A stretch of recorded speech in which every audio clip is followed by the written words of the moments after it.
Olá pessoal, aqui quem fala é Luciano Anselmo. Estamos lendo o Plano Executivo de Reassentamento e Relocalização da Comunidade São Rafael. Essa é a parte 3, né? A partir da página 65, que lemos até a primeira página de 1 a 30, de 31 a 64. Item 5.4.1.4.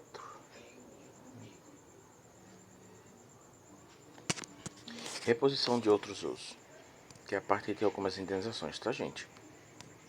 Construção de nova edificação. No caso de imóveis de uso institucional, religioso, comunitário, será averiguada a possibilidade de o projeto de urbanização incorporar e produzir uma nova benfeitoria dentro da área de consolidação, área a ser urbanizada e fora da área de risco. Esta opção, portanto, depende da viabilidade técnica e será averiguada caso a caso para uma das comunidades do CBR. A nova benfeitoria deverá oferecer padrões semelhantes ou melhores de segurança, materialidade e acessibilidade que a edificação anterior. Em São Rafael, não há caso quem se enquadre para elegibilidade nesta modalidade de compensação. Item 5.4.2. No caso de afetações transitórias e temporárias, aluguel de transição emergencial, riscos imprevistos. A Lei 14.000, Lei Municipal, tá? 14.288, institui a modalidade de aluguel emergencial como medida de gestão de risco imprevisto, em caráter emergencial e temporário. As famílias do Complexo Beira Rio que se encontram em situações emergenciais ou de calamidade pública devidamente atestadas pela Defesa Civil de João Pessoa. Sob o mesmo prisma, o artigo 11, inciso 2º da Lei 14.456, de 2022, dispõe que o aluguel de transição será concedido para as famílias desabrigadas ou em sua iminência por destruição ou interdição causada por acidentes naturais ou não, de que resultem situações emergenciais ou de calamidade pública, devidamente atestadas e identificadas pela Defesa Civil. O aluguel de transição emergencial atenderá as famílias até que a reposição da moradia permanente esteja disponível. Lembrando que são 24 meses só, tá, gente? Então não é até que esteja. Caso a reposição de moradias não esteja disponível dentro de 24 meses, serão estudadas pela Prefeitura alternativas para que aqueles que necessitem da continuidade do benefício não fiquem sem o atendimento. Item 5.4.2.1. Interrupção temporária de comércios e serviços. Segundo os princípios e orientações do Marco de Gestão Ambiental e Social do Programa MGAS 2020, a estratégia de implantação das obras nas comunidades do Complexo Beira Rio buscará a não interrupção total das ruas,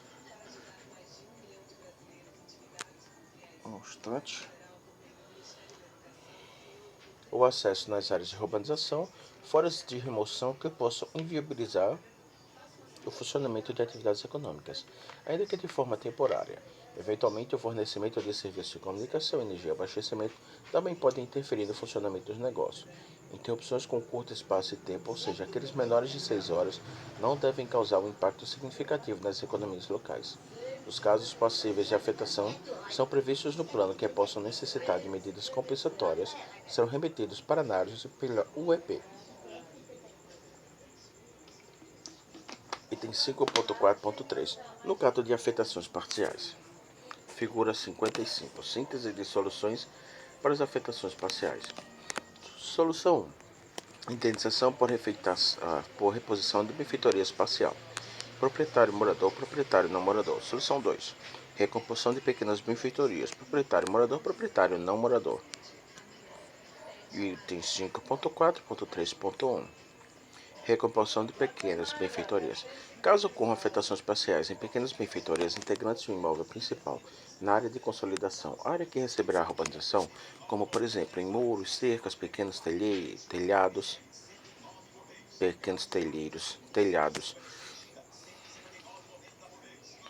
ou celheiros, né? Pode ser.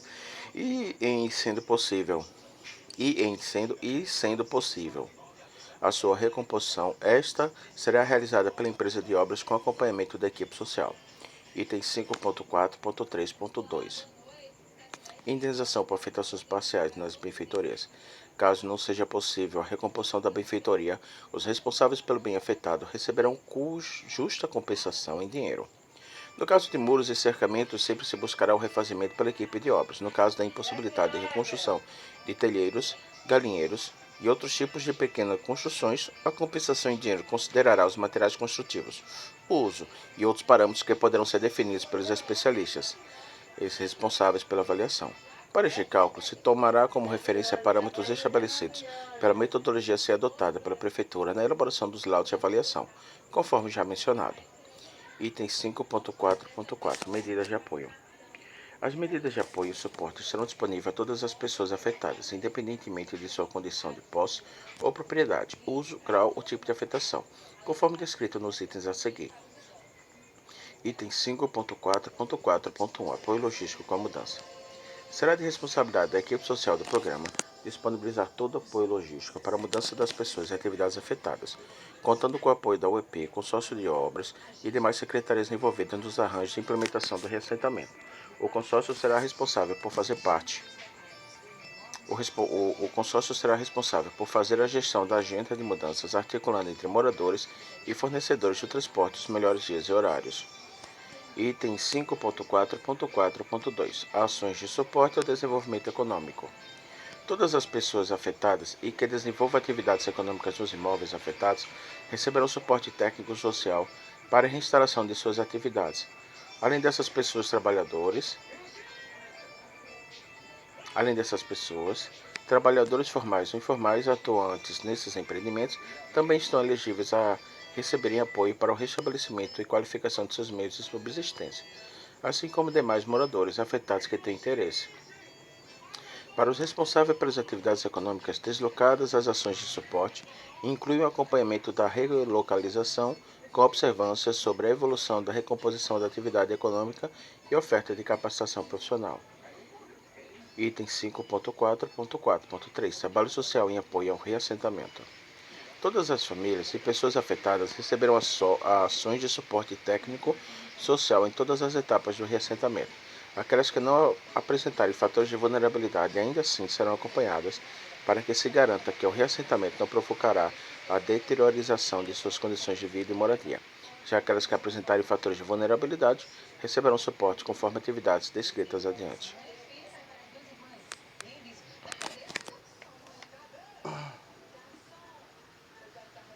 Vamos lá.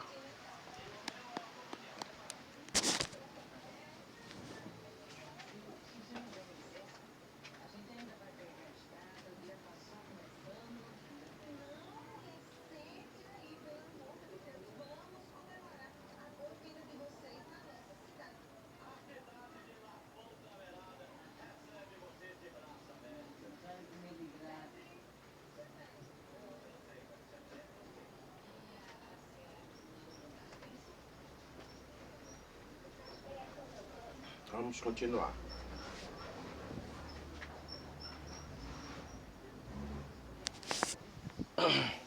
Vamos lá, pessoal. Reposição de moradias, né? Medidas compensatórias, uso residencial, isso aqui é o cadograma. Reposição de moradias, compra assistida, unidade conjuntacional, troca de beneficiário, compensação financeira, indenização, reposição de benfeitoria, indenização, instalação de atividade.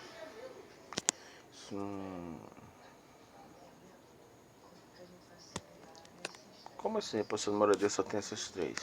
Compra, unidade habitacional.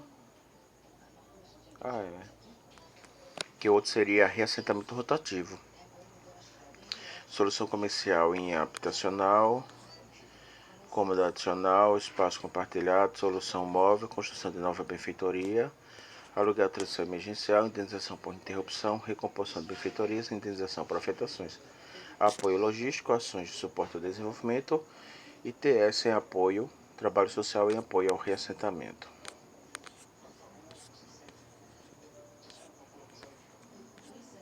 Vamos lá. Item 5.6 Matriz de afetações e compensações. Concluído. Selos são 140, cadastros são 168. Tipos de uso: número de afetados por cadastro 120, número de afetados ocupados 120, misto são 44, residencial, né? Residencial são 120, misto que é residencial e comercial 44. Comercial, apenas comercial 1, religioso tem 0, desocupado tem 1, em construção tem 2, terreno vazio tem 0. Assim, de acordo com o que vocês tinham informado no próprio documento aqui, tinha um religioso aqui. Cadê o religioso aqui? Mas vamos lá, condução de ocupante. Né? Próprio, né? Morador próprio, 77. Coabitante, morador que coabita, 11. Alugado cedido, morador, 32. Que são morador inquilino cessionário. Proprietário tem 32. Próprio, morador proprietário. Tô vendo essa tabela como é, né? Tipo de afetação. Isso aqui é uma tabela que eu não vejo. Eu acho que eles vão falar isso no pé. É informação, sinceramente, idiota.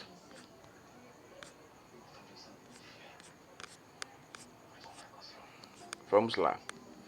Item 5.7. Condições prévias para o reassentamento. Em termos gerais, são pré-requisitos para que se inicie o processo de reassentamento desde o seu planejamento operacional.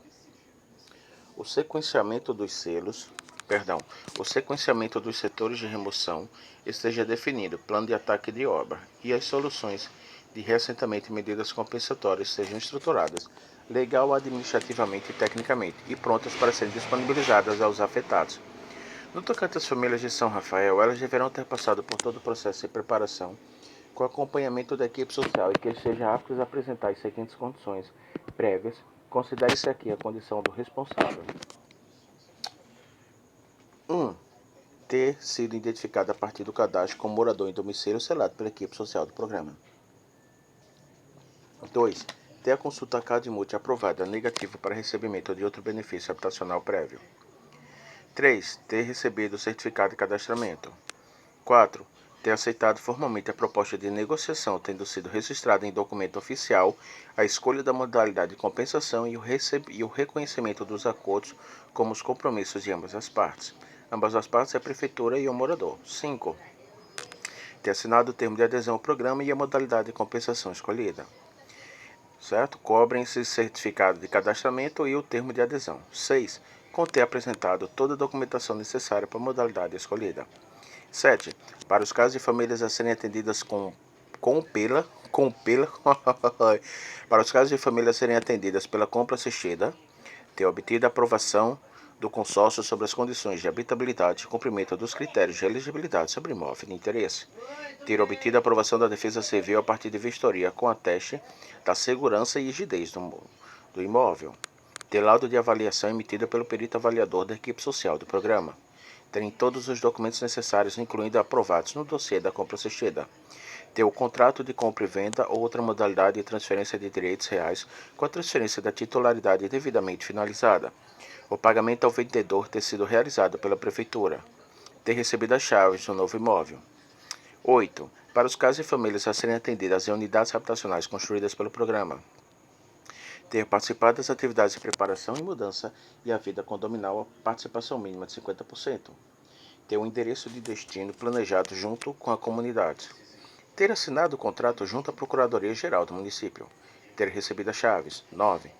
Para os casos das famílias a serem atendidas pela troca de beneficiários. Certo? Repetindo, para os casos das famílias a serem atendidas em troca de beneficiário. Ter imóvel na área de consolidação indicada para troca aprovado pela equipe do consórcio. Ter o aceite da troca formalizado e registrado em documento específico.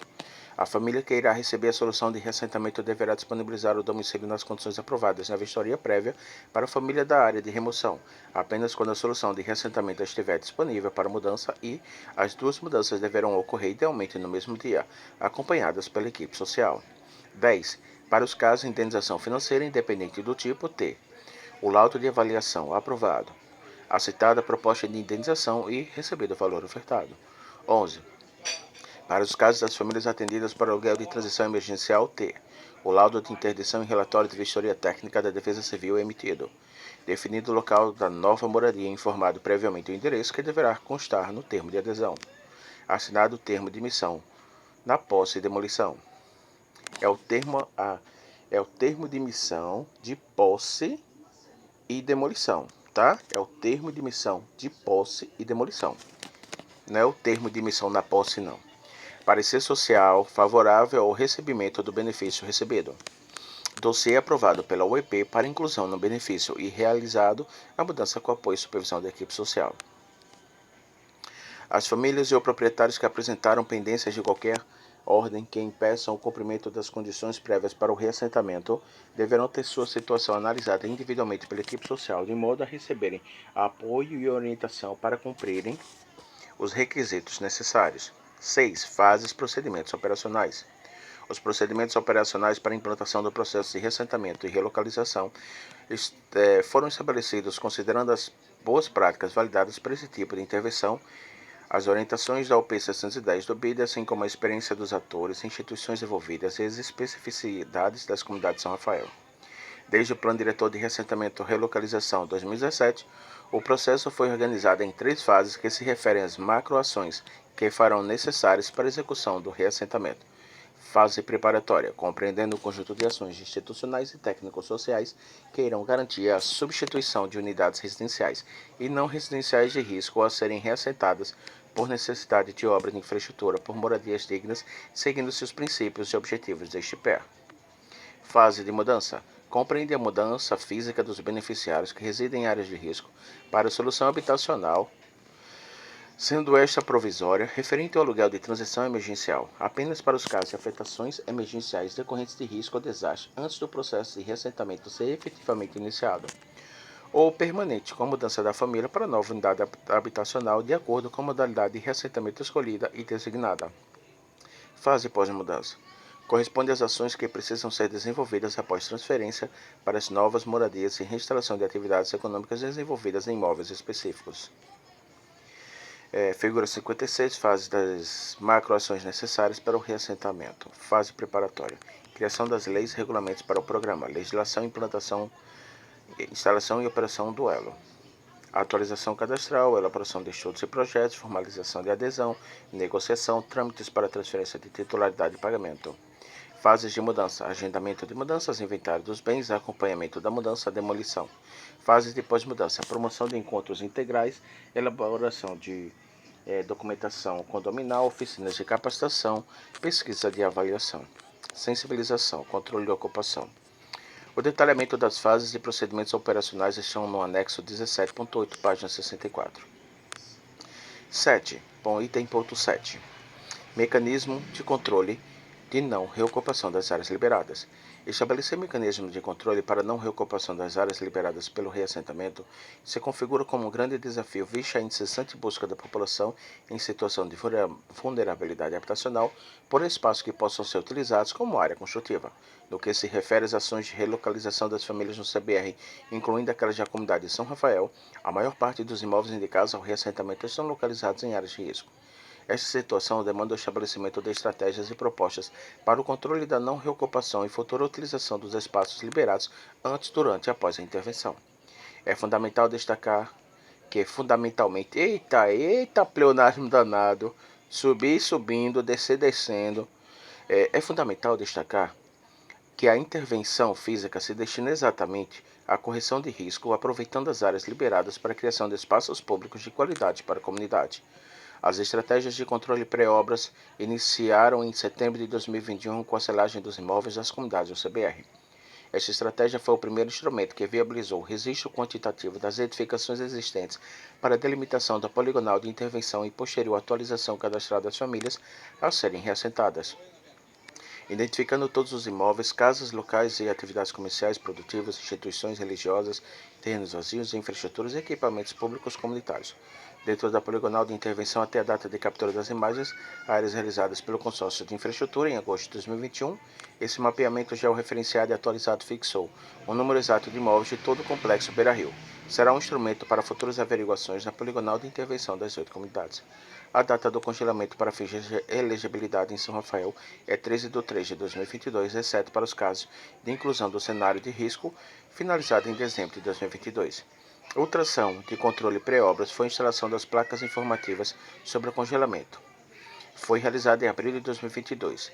A escolha dos respectivos locais foi definida de forma articulada com as lideranças comunitárias por meio de visitas em campo e considerando posições e estratégias de visibilidade para o maior alcance de moradores. Figura 57, placa de controle de ocupação instalada na comunidade de São Rafael no dia 28 de 4 de 2022. A partir deste momento, passaram a fazer parte da rotina da equipe dos elos, monitoramento e fiscalização que se destina a buscar possíveis situações que configuram uma infração ao congelamento da área. É o caso de imóveis em construção, em reforma, venda, em locação, reocupados por habitação ou atividade econômica e desocupado pós-cadastro. Essa rotina se estenderá até a finalização das obras. No que se diz respeito aos casos que possuem indícios de construções de novas edificações ou obras de grande porte, serão classificadas com infração em construção. Para tanto, a equipe social do programa pactuou as seguintes ações e estratégias: orientação ao morador proprietário sobre os benefícios do programa de uma pessoa sustentável, o motivo da infração, a entrega de cartilha orientativa sobre o controle de ocupação pela equipe social do elo de referência para todos os casos. A pergunta que eu faço: e os analfabetos? Caso o morador proprietário persista na obra, mesmo após as orientações, será entregue uma notificação formal de embargo de obra pela SEDURB. As notificações serão entregues pela equipe técnica da SEDURB, acompanhadas de um facilitador da Prefeitura Municipal de uma pessoa. Os casos a serem notificados serão indicados pela equipe social do programa para os casos de imóveis declarados como alugados, cedidos ou desocupados. Caso o morador proprietário persista na obra mesmo após as orientações e a notificação, a SEDURB poderá tomar uma ação efetiva sobre o caso, como, por exemplo, a demolição da obra. Essa abordagem só será feita sob orientação da UEP, pactuadas com a equipe social e SEDURB, discutindo caso a caso. Os casos classificados com infração de reforma são aqueles imóveis com indícios de pequenas e médias reformas, reparos e edificações existentes, tal como substituição do piso, portas, janelas, etc. Excepcionalmente, poderá existir casos de risco simples com autorização da Prefeitura para a realização de reformas que não serão consideradas infrações. Entre as abordagens pactuadas foram orientação ao morador proprietário sobre os benefícios do programa de uma pessoa sustentável, motivo da infração, entrega de cartilha orientativa sobre o controle de ocupação pela equipe social do elo de referência para todos os casos. E quando a pessoa for analfabeta, fica como? Orientações ao morador proprietário sobre os benefícios do programa de uma pessoa sustentável, motivo da infração, entrega de cartilha orientativa sobre o controle de ocupação pela equipe do social do elo de referência para o caso de imóveis declarados como próprios. Caso o morador proprietário precise estar na obra, mesmo após as orientações, será entregue uma notificação formal de embargo pela SEDURB. As notificações serão entregues pela equipe técnica da SEDURB, acompanhadas de um facilitador da Prefeitura Municipal de João Pessoa. Os casos a serem notificados serão indicados pela equipe social do programa para os casos de imóveis declarados como alugados, cedidos ou desocupados. Caso o morador proprietário persista na obra, mesmo após as orientações e a notificação, a SEDURB poderá tomar uma ação efetiva sobre o caso, como, por exemplo, a demolição da obra. Essa abordagem só será feita sob orientação da UEP e pactuadas com a equipe social do programa e a SEDURB, discutindo caso a caso. Nos casos de imóveis que estão sob negociação de venda ou troca, classificados com infração à venda, e os imóveis que estão para locação, classificados como em locação, a equipe social do programa fará orientação ao morador proprietário sobre as modalidades de reassentamento do programa de uma pessoa sustentável, além do motivo da infração e entrega de cartilha orientativa sobre o controle de ocupação, frisando que a venda e a locação de imóveis em razão do congelamento são proibidos. Os casos classificados como a infração reocupado por habitação são aqueles imóveis que estavam desocupados, que passaram a ser ocupados, ou imóveis que foram reocupados por famílias que não correspondem às cadastradas. Já os casos de reocupação por habitação, o cadastro será a principal ferramenta para esse controle, visto que as informações familiares, como a condição do domicílio, alugado, cedido ou próprio, o número de moradores e a composição familiar, foram justamente coletados neste momento do cadastro, logo após a selagem. Dado que as construções existentes e cadastradas na área congeladas não poderão ser alteradas, salvo autorização da Prefeitura, requerida através da equipe social do programa, instâncias de referência para discussão e deliberação sobre o assunto. Além disso, serão adotadas as seguintes medidas a fim de garantir o controle de ocupação: orientação ao morador proprietário sobre os benefícios do programa de uma pessoa sustentável, o motivo da infração e a entrega de cartilha orientativa sobre o controle de ocupação pela equipe social do elo de referência para todos os casos. Caso o morador persista na reocupação mesmo após orientações, será entregue um aviso de não benefício, informando ao reocupante que ele não será beneficiado pelas modalidades previstas no programa de uma pessoa sustentável. Essa abordagem será realizada pelas equipes técnicas sociais de referência para todos os casos. Caso o morador persista na reocupação, mesmo após orientações e entrega do aviso e não benefício, será entregue uma notificação formal de solicitação de desocupação pela SEDURB. Essa notificação será entregue apenas no período pré-demolição, com 30 dias de antecedência da ação de demolição, pela equipe técnica da SEDURB, acompanhada de um facilitador da Prefeitura Municipal de João Pessoa. Para essa ação está prevista uma ação conjunta com a Secretaria de Desenvolvimento Social, SEDES, e da Secretaria Municipal de Habitação, SENHAB, para possíveis encaminhamentos dos moradores reocupantes ao auxílio aluguel e inscrição em outros programas de habitação de interesse social operados pelo município. Caso o morador persista na reocupação mesmo após as orientações, a entrega do aviso não beneficia a solicitação de desocupação, a SEDURB poderá tomar uma ação efetiva sobre o caso, como, por exemplo, a desocupação compulsória, com autorização judicial, não esquecendo, essa abordagem só será feita sobre orientação da UEP pactuada com a equipe do programa e SEDURB discutindo caso a caso. Verificar a página 79. Durante as abordagens, para aquelas famílias que não foram cadastradas e que alegam residir no imóvel após a data limite de aplicação do cadastro socioeconômico, a equipe social do programa seguirá as abordagens acima e fará a sistematização das reocupações. Já para aquelas famílias que não foram cadastradas, mas alegam residir no imóvel antes da data de limite de aplicação do cadastro socioeconômico, será necessária a elaboração do dossiê de cadastro extemporâneo. Esse dossiê juntará a documentação que comprove a residência no imóvel antes da data limite de aplicação do cadastro socioeconômico em março de 2022. As placas do controle de ocupação que publicizaram o congelamento da área foram instaladas em 28 de 4 de 2022. Nos documentos comprobatórios para a realização do cadastro temporâneo deverá constar o nome do solicitante, número do documento de identidade, o endereço do imóvel que solicita cadastro, antes da data limite de aplicação de cadastro socioeconômico. Junto dessa documentação, será necessária a elaboração de relatório social com parecer favorável ou não ao cadastramento. São comprovações os seguintes documentos: A. Comprovante de endereço, água, luz, internet, etc., e atestando os dados acima citados. B. Declaração de diretora coordenadora Unidade de Saúde da Família, USF, e abrangência da referida comunidade, atestando os dados acima citados com comprovantes. C. Declaração da diretora coordenadora de creche ou escola que os filhos do solicitante estejam matriculados atestando os dados acima citados com o comprovante. Letra D. Relato de ao menos 3 vizinhos cadastrados e validação dos membros da comissão de acompanhamento permanente da comunidade referida, confirmando que o morador residia no imóvel antes da data limite de aplicação do cadastro socioeconômico. Não será necessária a elaboração de dossiê de cadastro extemporâneo para imóveis interditados pela Coordenadoria Municipal de Proteção e Defesa Civil, após a data limite do cadastro socioeconômico e para imóveis que entram posteriormente às áreas de risco, após revisões feitas pelo consórcio infraestrutura. Caso necessário, ainda será possível consultar outros bancos de dados da Prefeitura Municipal de João Pessoa para comprovar a moradia na comunidade, como, por exemplo, o cadastro andado de saúde e abrangência da comunidade, os dados da matrícula escolar dos filhos dos responsáveis e até mesmo o banco de dados da Ação de Combate à Fome 2020.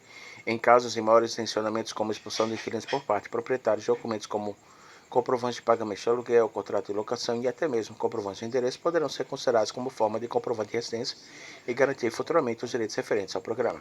Os casos classificados com infração reocupado por atividade econômica são aqueles imóveis desocupados que passaram a ser ocupados ou imóveis que foram reocupados por atividades econômicas que não correspondem às cadastradas. A equipe social do programa pactuou, aqui está pactuou, tá? Pactuou o seguinte fluxo, ou pautou no caso, né? Pautou o seguinte fluxo de abordagem. Orientação ao empreendedor sobre o benefício do programa de uma pessoa sustentável, motivo da infração e entrega de cartilha orientativa sobre o controle de ocupação pela equipe social do elo de referência para todos os casos. Caso o empreendedor persista na reocupação, mesmo após orientações, será entregue um aviso de não benefício, informando ao reocupante que ele não será beneficiado pelas modalidades previstas no programa de uma pessoa sustentável. Essa abordagem será realizada pelas técnicas sociais de referência para todos os casos. Caso o morador persista na reocupação, mesmo após orientações e entrega do aviso de não benefício, será entregue uma notificação formal de solicitação de desocupação pela SEDURB. Essa notificação será entregue apenas no período pré-demolição, com 30 dias de antecedência da ação de demolição, pela equipe técnica da SEDURB, acompanhados de um facilitador da Prefeitura Municipal de João Pessoa. Para essa ação está prevista uma ação conjunta com a Secretaria de Desenvolvimento Econômico e Trabalho, SEDEST, através do programa Eu Posso e a Secretaria do Meio Ambiente, SEMAN, para os grupos de catadores reciclados e criadores de animais, para apoio do município aos empreendedores reocupantes. Caso o empreendedor persista na reocupação, mesmo após as orientações. Em entrega do aviso e não benefício, a solicitação de desocupação, a SEDUP poderá tomar uma ação efetiva sobre o caso, como, por exemplo, a desocupação compulsória. Essa abordagem só será feita sob orientação da UEP e pactuada com a equipe social do programa e SEDUP, discutindo caso a caso. Lembrando que também será necessário a decisão judicial para isso, tá, gente?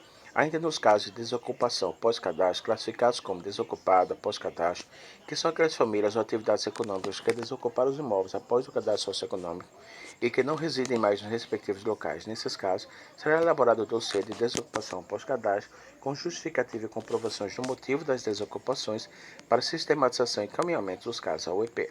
Com o início das intervenções, outros dois elementos serão fundamentais para o controle da ocupação das áreas liberadas.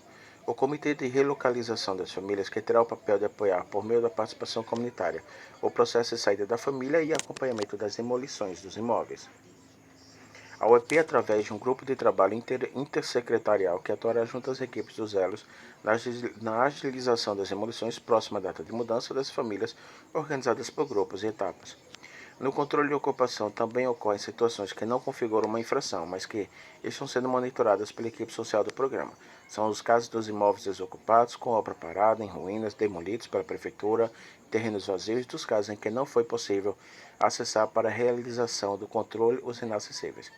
Neste caso, a equipe social do programa deverá realizar um acompanhamento para que não haja novas infrações, priorizará os imóveis em ruínas nas futuras ações de demolições e ainda entregará a cartilha orientativa por meio da equipe social do elo de referência para todos os casos.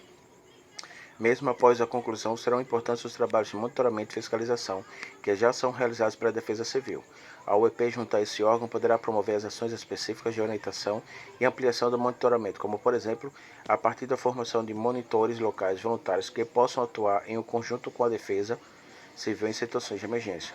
As ações do trabalho social, em articulação com as escolas locais, com a própria Defesa Civil, também poderão, a depender da disponibilidade da rede, trabalhar com aulas de orientação sobre a prevenção de desastres, com primeiros socorros, prevenção de incêndios, noções de defesa civil, observação e análise de risco, meio ambiente e meteorologia, por exemplo. Mas essas capacitações têm que ser remuneradas, tá, gente? As pessoas muitas vezes trabalham e precisam de renda. E pode passar muito tempo no canto sem ganhar, não. 8. Consultas públicas e engajamento significativo das partes interessadas. No contexto dos processos de reassentamento e previstos no âmbito do programa João Pessoa Sustentável, são previstas duas formas fundamentais de consultas e engajamento. A consulta pública, compreendida como momento específico de apresentação e debate sobre as alternativas de tratamento oferecidas, garantir que as pessoas compreendam os objetivos, o modelo de relocalização e reinserção de atividades econômicas, além dos impactos sociais para cada categoria correspondente, PDR 2020. Os mecanismos de consultas permanentes, as partes interessadas durante a implementação, correspondem às comissões e comitês temáticos que serão criados como instâncias participativas permanentes. Devido à aplicação das duas fases de implementação deste plano, apresentada no capítulo 4.3, a consulta pública para aprovação do PER de São Rafael também será dividida em duas etapas, sendo uma para cada fase. A primeira fase tratará da situação das famílias relocadas.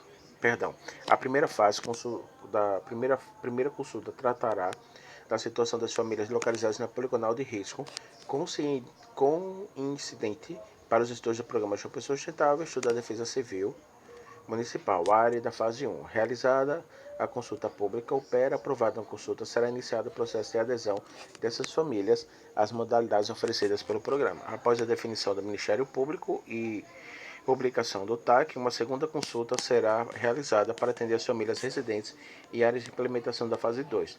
Esta segunda consulta respeitará os mesmos trâmites e seguirá a lógica de aplicação da primeira consulta para adesão dessas famílias. CAP, Comissões de Acompanhamento Permanente.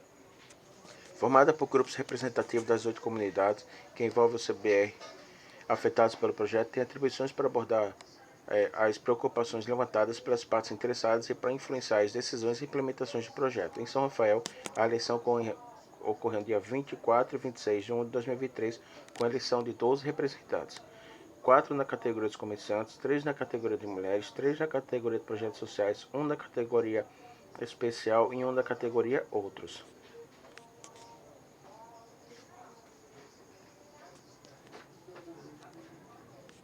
Comitês temáticos. Formado por moradores das áreas de reassentamento, por integrantes dos grupos representativos e por membros da CAPES, tem atribuição de acompanhamento comunitário por temas conforme a seguir.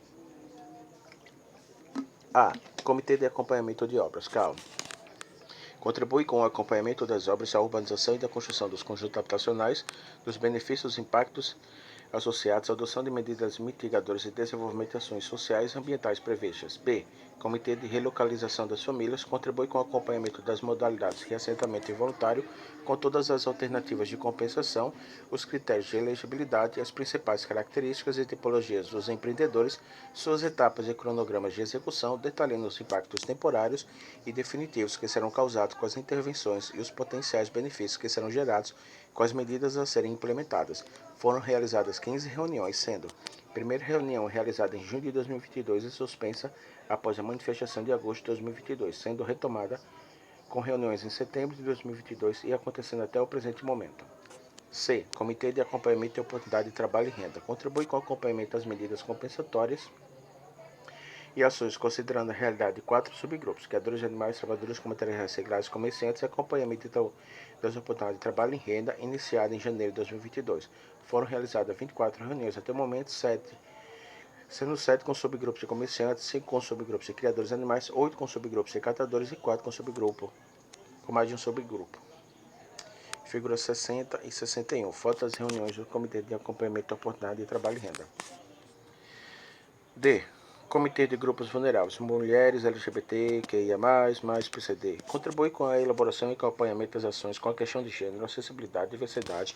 Se relaciona com a cidade e mobilidade urbana através de um relacionamento construtivo com os grupos vulneráveis de mulheres, LGBT, QIA+, e PCD em outubro de 2023. Foram realizadas 12 reuniões do comitê. Fotos das reuniões do Comitê de Grupos Vulneráveis.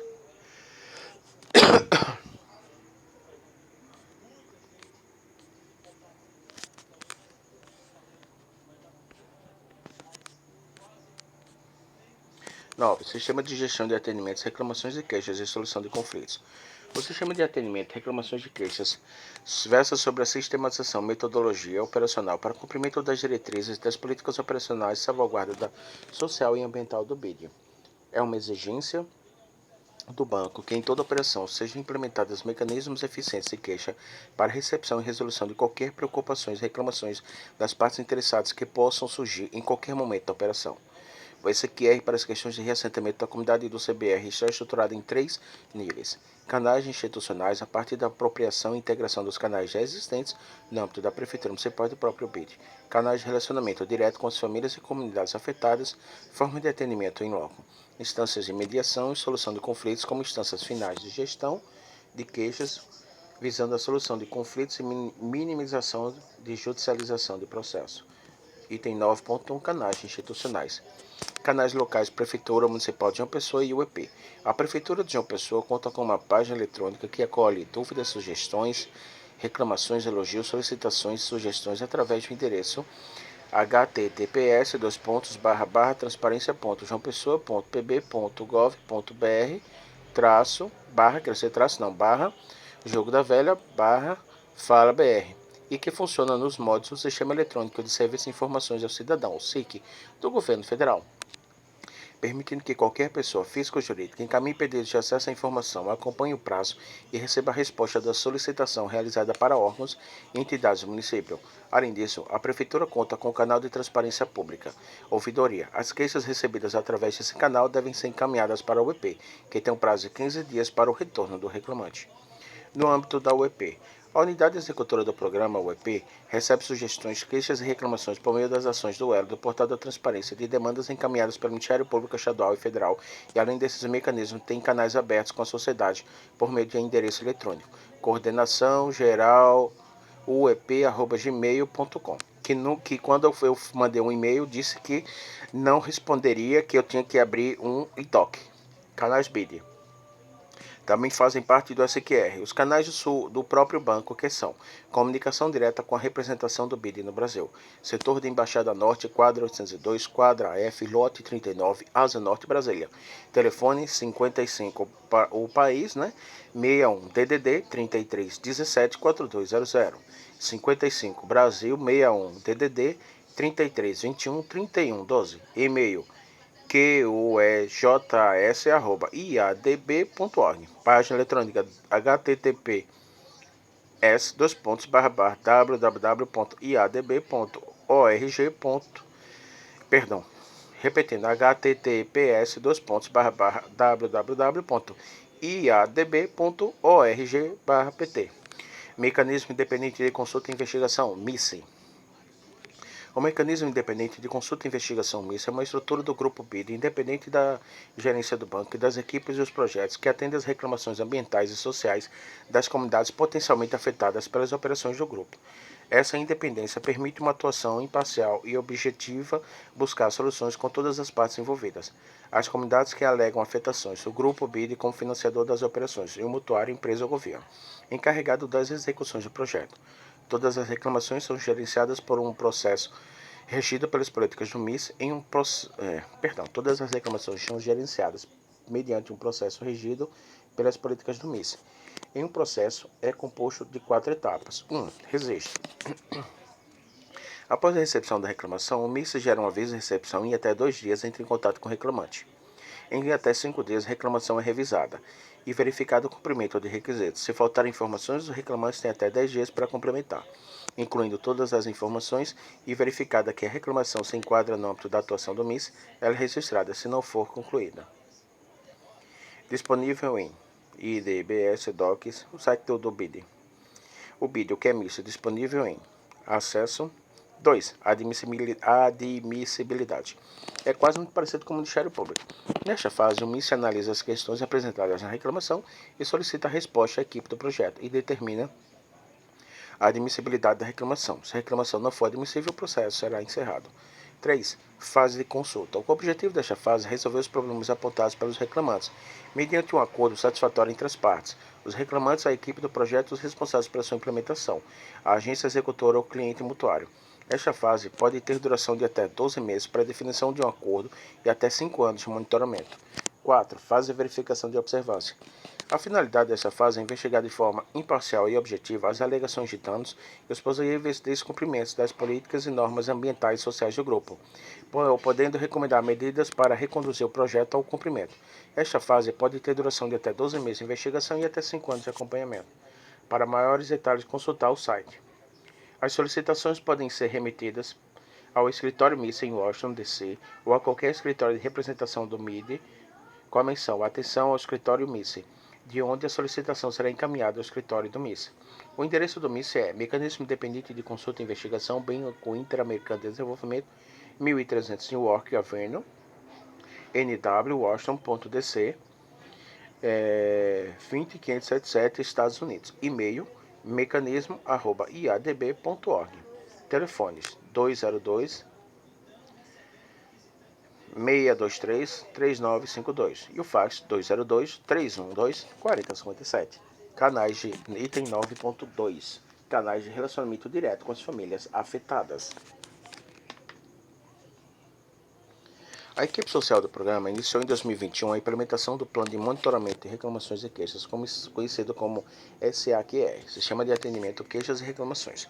Compreende todos os atendimentos individuais realizados nos elos. Esses atendimentos são realizados a partir de fichas de atendimento individual e formulários para registro de ocorrência, queixas e reclamações.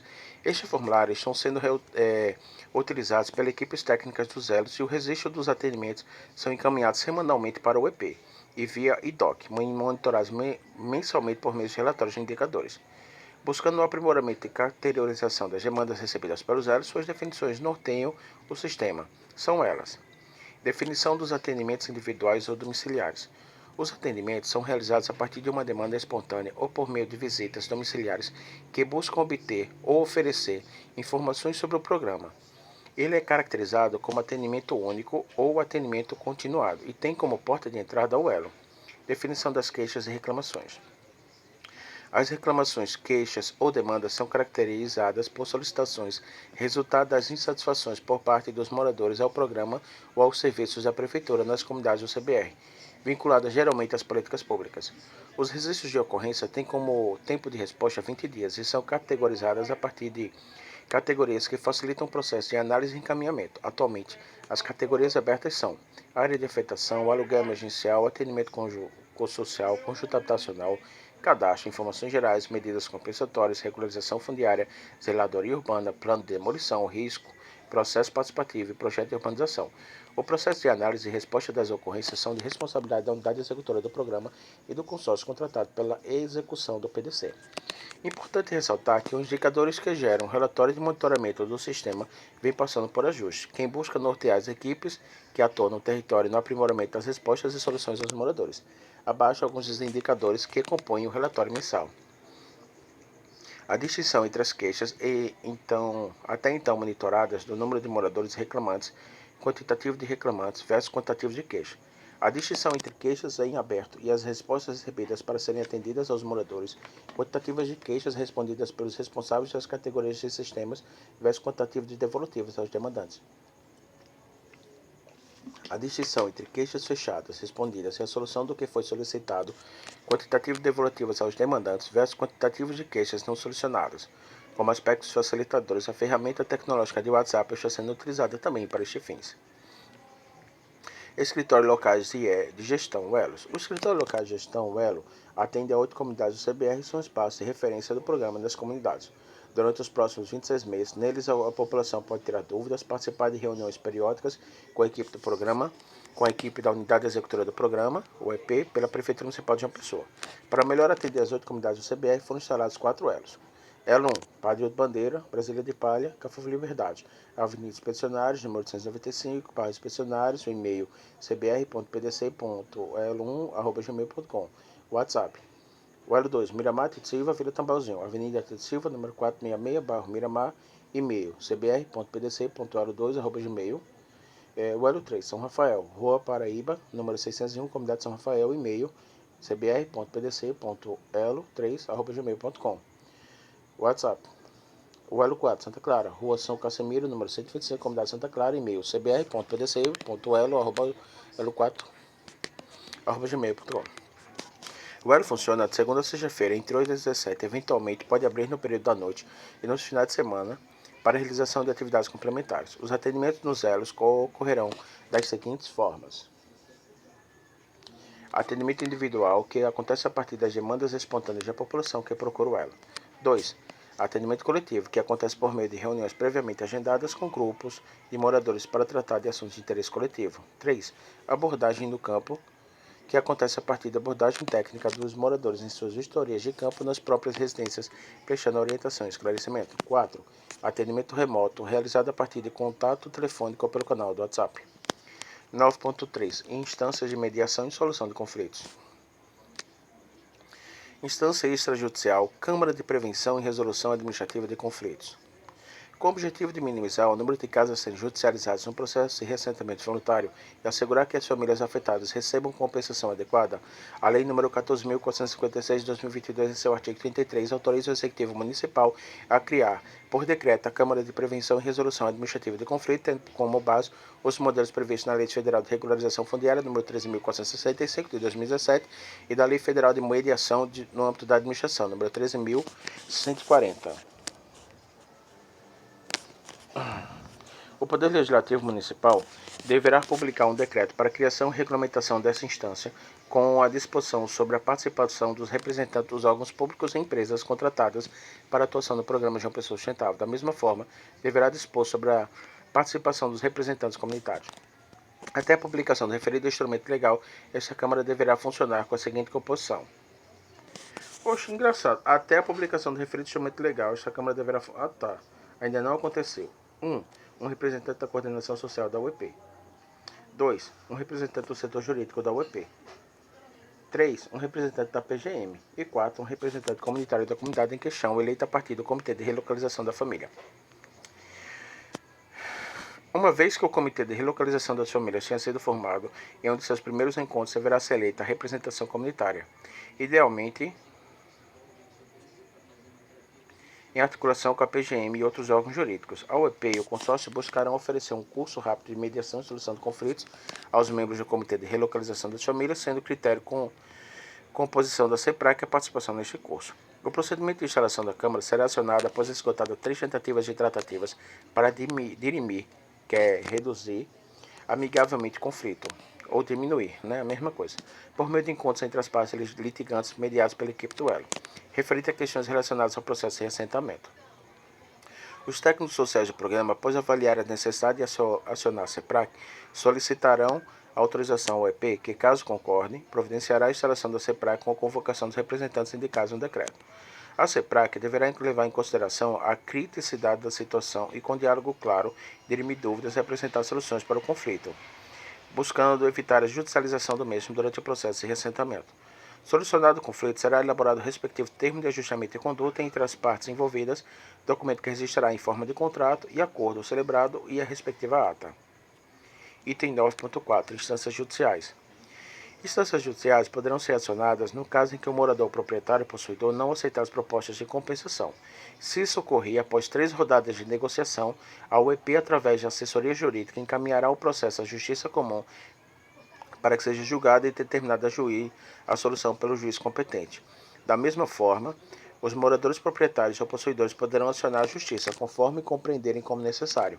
Caso isso ocorra, os titulares deverão receber assistência judiciária, se não puderem arcar com pagamento de advogados. Lei Federal nº 1060 de 50 estabelece normas para a concessão de assistência judiciária aos necessitados. Seu artigo 1º define que os poderes públicos federal e estadual, independente da colaboração que possam receber dos municípios e da ordem dos advogados da OAB, concederão assistência jurídica aos necessitados nos termos da presente lei. Por sua vez, a Constituição Brasileira de 88 prevê no artigo 5º que a lei não excluirá da apreciação do Poder Judiciário lesão ou ameaça a direito e que o Estado prestará assistência jurídica integral e gratuita aos que comprovarem insuficiência de recursos. Eita. Item 10. Atendimento a grupos vulneráveis. Acho que eu vou parar aqui e deixar para fazer depois.